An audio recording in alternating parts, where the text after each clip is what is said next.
Sali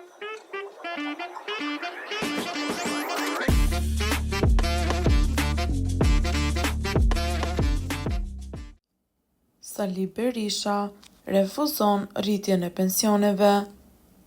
Në një deklaratë që ka shkaktuar debate të forta në skenën politike shqiptare, ish-kryeministri Sali Berisha ka shprehur kundërshtimin e tij të hapur ndaj rritjes së fundit të pensioneve të propozuar nga qeveria aktuale.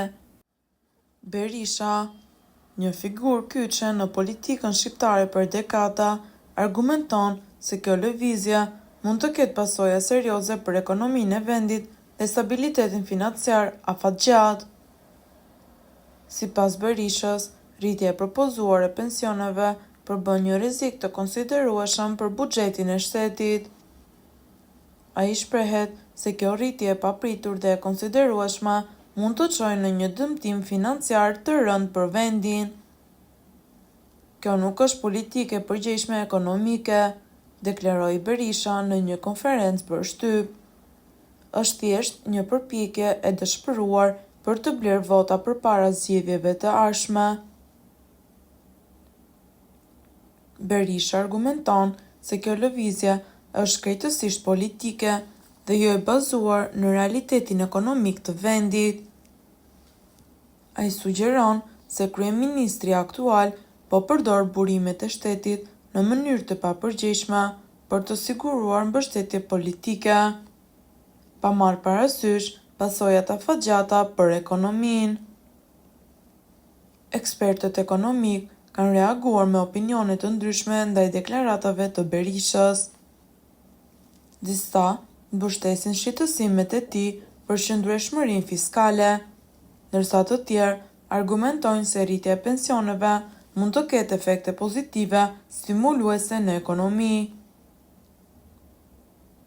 Eltoni, ekonomist i njohur, komenton: ndërsa shqetësimet e zotit Berisha për stabilitetin fiskal janë të vlefshme, duhet të marrin parasysh dhe nevojën urgjente për të përmirësuar kushtet e jetesës së pensionistëve.